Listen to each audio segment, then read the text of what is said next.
가장 훌륭한 글쓰기 교재. 글쓰기를 연습하는 가장 좋은 방법은 그저 많이 써보는 것이었다. 그리고 내가 썼던 방법 중 도움이 되었던 것은 기존에 있는 문장을 내 방식대로 바꾸어 보는 것이다.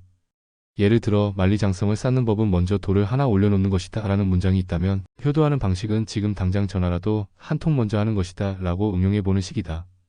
많은 책을 읽으면서 다양한 저자의 문체를 흉내냈고 그러면서 글쓰기 능력도 점점 향상됐다. 나만의 콘텐츠와 스토리를 개발하는 것이 중요하다. 그 스토리를 어딘가에다 나누고 표현하면 분명 그걸 보는 사람이 있다. 실행은 지식을 결합하는 접착제. 여기서 다시 한번 실행의 중요성을 강조하지 않을 수 없다. 창조는 하늘에서 갑자기 뚝 떨어지는 게 아니라 실행을 하면서 만들어가는 것이기 때문이다. 우선 실행과 공부는 뗄려야 뗄 수가 없다. 바늘 가는데 실 가는 것처럼 실행을 위해서는 반드시 공부가 뒷받침되어야 한다. 감사일기를 쓸 때도 그냥 감사일기만 쓰는 게 아니라 관련 책을 읽는 것이 좋다. 타인의 경험을 읽으면서 지식을 확장하고 나에게 맞게 적용하는 과정이 필요하다. 나 혼자 실행하며 얻은 노하우와 여러 사람이 실행하며 익힌 노하우 사이에는 양적인 차이뿐 아니라 질적인 차이가 존재한다. 여러 노하우를 공부하면서 영역을 넘나들다 보면 내 분야가 확장됨을 느낄 수 있다. 내가 관심을 가진 주제를 중심으로 관련 분야의 지식과 경험이 어우러지면서 나만의 콘텐츠를 형성한다. 창조의 법칙은 이종배합이다. 즉 서로 다른 분야의 지식을 결합하는 데서 출발한다. 여러 저자의 지식을 흡수하면서 내 경험과 지식이 합성되고 더욱 확장되는 것이다. 보통 이론이나 지식의 결합은 둘 사이를 이어주는 접착제나 촉매제가 없기 때문에 금방 떨어지는 경우가 많다. 이때 실행은 접착제와 촉매제 역할을 한다. 실행으로 두 개의 서로 다른 지식을 하나로 만들 수 있으며 이것은 세상 어디에도 없는 나만의 콘텐츠로 재창조된다. 책을 읽고 실행하고 다시 공부하기를 반복하면 경쟁력이 커질 뿐더러 공부에도 재미가 붙는다.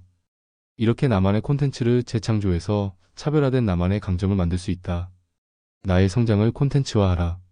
나는 문제를 해결하면서 일종의 희열을 느낀다. 한 번은 낙찰받은 아파트에 갔더니 쓰레기로 뒤덮여 있었다. 청소업체에 의뢰를 해서 아주머니 세 분과 공동 투자를 한 지인과 함께 5명이서 달라붙어 꼬박 3박 4일 동안 집을 지었다. 내 입장에서는 역대급 쓰레기집을 낙찰받아서 수익낸 과정을 콘텐츠로 만들어 유튜브에 올리니 반응이 무척 좋았다. 어려울수록 오히려 흥미로운 콘텐츠가 된다. 물론 처음에는 당황스럽고 힘들 수 있다.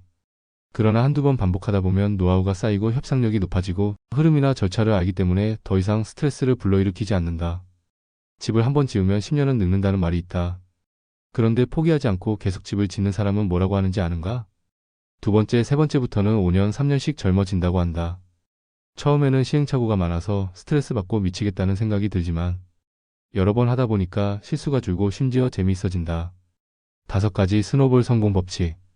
아무것도 가진 게 없는 사람이 자수성가를 하기까지 거치는 5가지 법칙을 간단히 설명하면 다음과 같다. 1. 주변 환경 바꾸기. 내 생각과 행동에 영향을 주는 주변 사람, 즉 중거 집단을 바꿔야 한다. 긍정적인 에너지를 가지고 변화를 위해 열심히 노력하며 성장을 멈추지 않는 사람들과 가까이 하라. 인터넷으로 연결되는 시대인 만큼 온라인으로도 배울 점이 있는 사람들과 친해질 수 있다. 이사고해로 바꾸기. 이 세상에서 내가 유일하게 통제할 수 있는 건 나 자신뿐이다. 그렇다면 나를 어떻게 바꿀 것인가?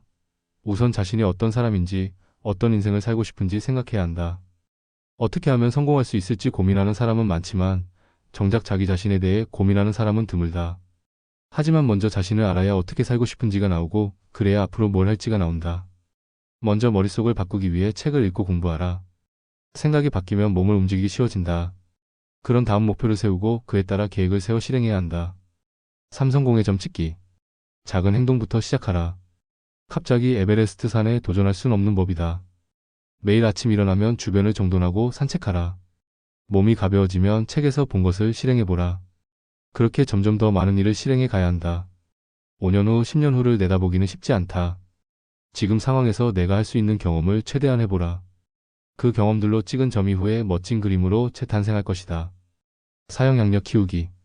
내가 경험한 일, 내가 아는 것을 세상 사람들이 다 알게 하라. 이걸 누가 보냐고? 누군가는 반드시 보고 있다. 별것도 아닌 걸 왜 떠벌리냐고? 그게 별것인지 아닌지는 보는 사람이 판단한다. 아무것도 아닌 것처럼 보여도 그걸 보고 도움을 받는 사람이 많아질수록 나의 영향력은 커진다. 5. 세상과 연결하고 확장하기. 어떤 분야에서 성공했다고 만족하지 마라. 멈추면 썩는다. 나의 전문 분야에서 다른 분야로 연결하고 확장해 나가야 한다. 이때 연결고리는 사람이다. 나라는 개인은 너무도 작다. 나 하나로는 부족하다. 서로의 가치를 주고받으며 함께 성장해야 나의 성공이 더욱 커질 수 있다. 환경을 바꾸고 나를 바꾸고 더 나아가 확장하라. 그러면 세상이 넓어지고 시야가 트인다. 나와 비슷한 친구들 매일 똑같은 나날 나이만 먹고 아무것도 달라지지 않는 나.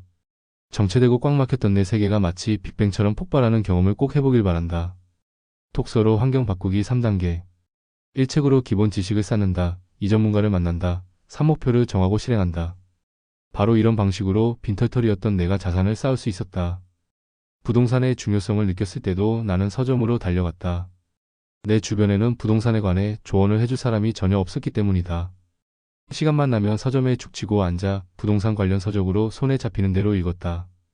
책의 내용을 받아들이겠다는 마음으로 책을 펼치기만 한다면 책은 기꺼이 모든 것을 알려줄 것이다. 인맥이 없다면 만들어라. 부동산 책들에는 공통된 조언이 있다.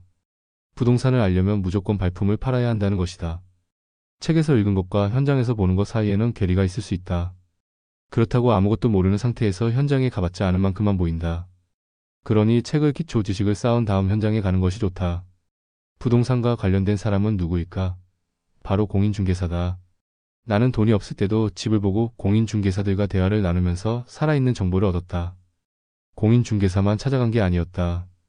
그 무력경제TV를 자주 봤는데 출연한 부동산 입지 분석가에게 연락해서 강남 지역을 함께 돌며 물건을 봤다. 이때 전세를 이용해 강남 신축 빌라를 샀다. 양재역 근처에 있는 분리형 원룸이 2억 1,800만 원에 나와 있었고 전세 시세는 2억 원이었다. 경매를 시작할 때도 마찬가지였다. 경매에 관한 책들을 읽으면서 기본 지식을 쌓았다. 그런 다음 강의를 듣고 경매를 공부하는 사람들과 교류했다. 책을 읽으면서 사람을 만나거나 배운 것을 실천해봐도 된다. 조금씩 행동으로 옮기면 책을 내용을 빠르게 내 것으로 만들 수 있다. 책 읽는 방법. 책을 처음부터 끝까지 다 읽어야 할 필요는 없다. 그렇게 하는 게 좋은 경우는 소설뿐이다. 그 외에 책은 목차를 보고 내게 필요한 부분, 흥미로운 부분만 보고 그 다음에 더 궁금하면 나머지를 읽거나 덮어도 된다. 한 번에 한 권의 책만 읽는 필요도 없다. 내가 권하는 건 여러 책을 손에 닿는 곳마다 놓아두는 것이다. 예를 들어 책상에는 집중해서 읽어야 할 입문서를 두고 침대맡에는 자기 전에 가볍게 읽을 수 있는 에세이나 소설을 둔다. 가방 속에도 틈틈이 읽을 수 있는 책을 넣고 다닌다. 오감으로 독서하기. 한 권의 책이라도 허투루 읽지 않으려면 오감을 최대한 활용하는 게 좋다. 책을 깨끗하게 모셔두려고만 하지 말고 마음껏 줄을 긋고 메모하고 색칠하라. 서로 다른 책과 펜촉을 가진 펜을 사용해 필기감을 느끼면서 내 생각도 적다 보면 단조로운 책 읽기를 다양한 방식으로 즐길 수 있다. 이는 문구의 세계를 발견하는 즐거움을 주기도 한다. 여백에 내 생각을 적는 것도 중요하다. 책을 읽다 보면 질문이 생기거나 아이디어가 스쳐 지나갈 때가 있는데 그 생각들을 붙잡아두는 작업이다. 이것은 책쓰기나 블로그 글쓰기 등 앞으로의 준비 단계가 되기도 한다. 읽은 것을 내 것으로 만드는 법. 처음 책을 읽기 시작했을 때는 권수에 집착했다. 무조건 많이 읽으면 좋은 줄 알았다. 하지만 그렇게 읽어봤자 기억에 남는 게 없었다. 그래서 처음에는 책에서 중요하다고 생각되는 부분에 밑줄을 그었다. 그리고 제일 좋았던 문장들을 노트에 옮겨 적고 거기에 내 생각을 덧붙였다. 그랬더니 기억에 훨씬 더 오래 남았다. 책을 읽었다면 나름대로 해석을 하고 자기 의견까지 덧붙여야 비로소 내 것이 된다. 책을 읽으라고 하면 그야말로 책벌레가 되어서 책에만 파묻혀 사는 사람도 있다. 책을 읽느라 세상에 나가지 않으면 그 책은 그야말로 죽은 책이다. 소설이든 자기계발서든 나의 생각을 세상과 연결시켜주고 확장시켜 주어야 한다. 그것이 진정한 책의 역할이다. 기록하기. 읽은 것을 내 것으로 만들려면 2가지를 해야 한다. 제일 중요한 것은 기록이다. 읽은 내용을 곱씹어서 내 것으로 만드는 과정이 필요한데 이를 위해서는 글로 적어보는 게 가장 좋다. 책을 읽다가 마음을 울리는 문장을 만나면 적어둔다. 그리고 틈틈이 반복해서 들여다보자. 다이어리나 독서 앱을 사용하여 독서 노트를 만들자. 독서 일기도 좋다. 독서법을 다룬 수많은 책이 독서 후기를 써보라고 권한다. 읽은 책을 자기 것으로 만들기 위해서라고 말하는 사람도 있고 얼마나 이해하고 있는지 스스로 확인하는 과정이라고 말하는 사람도 있다. 여기서 한 걸음 더 나아가 자신의 것을 만들어내는 과정이라고 말하는 사람도 있다. 아날로그 방식이 내 활동을 더 자극한다는 연구 결과도 있다. SNS에 기록하는 것도 좋은 방법이다. 나의 모든 활동은 콘텐츠가 될 수 있기에 SNS에 기록함으로써 내 브랜드를 키울 수도 있다. 나는 독서 노트를 먼저 쓰고 SNS에 편집해 올리는 방식을 사용한다. 독서 노트는 나만 보는 것이기에 더 자유롭게 기록할 수 있기 때문이다. 톡서 노트를 쓸 때는 형식에 얽매이지 말고 자유롭게 써보자. 어떻게 해야 할지 모르겠다면 다음과 같은 방식을 참고해보자. 일마음을 울리는 문장 3개에서 5개를 뽑아 옮겨 적는다. 욕심을 내서 너무 많은 내용을 옮겨 적으면 소화하기 힘들다. 가장 인상 깊은 문장을 추려내는 것도 훈련이다. 나도 처음에는 책에 밑줄 친 내용을 모두 옮겨 적었다.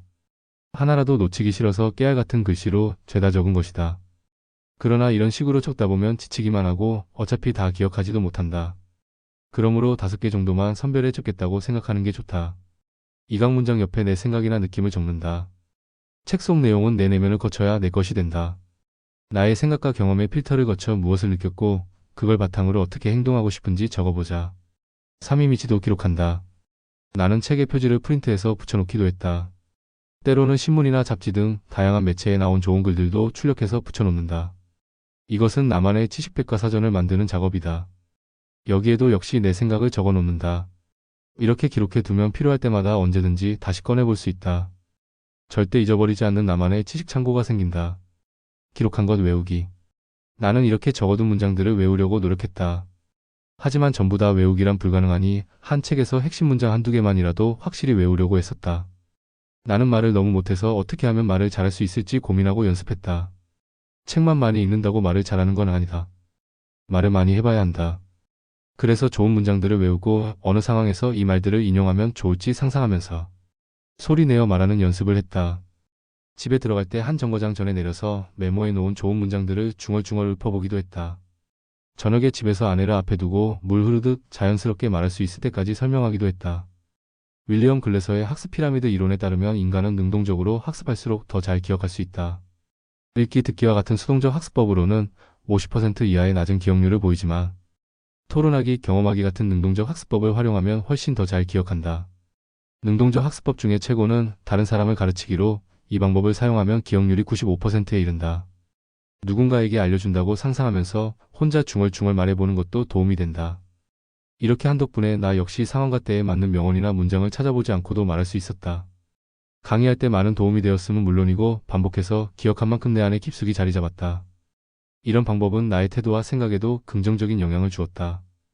특히 명심보감을 반복해서 읽었는데 거기에 역지사지에 관한 내용이 나온다. 그 내용을 기록하고 외웠더니 정말 내 태도에 변화가 나타났다. 예전 같으면 열을 냈을 상황에서도 상대방의 입장을 생각해보게 되고 성격도 더 온화해졌다. 에필로그. 나는 사고만 치고 사회에 악영향을 끼치면서 살다가 책과 사람을 통해 변화했다. 그리고 이제는 많은 사람에게 꿈과 희망을 선사하면서 경제적으로 도움을 줄 수 있는 능력을 갖췄다. 이로써 내 인생의 최종 목표이자 철학이 생겼다. 나의 강점을 바탕으로 내 일을 잘 해냄으로써 타인과 사회를 아름답게 만든다. 자산이 불어나기 시작하면 어느 순간부터는 돈을 채워지지 않는 것이 있다.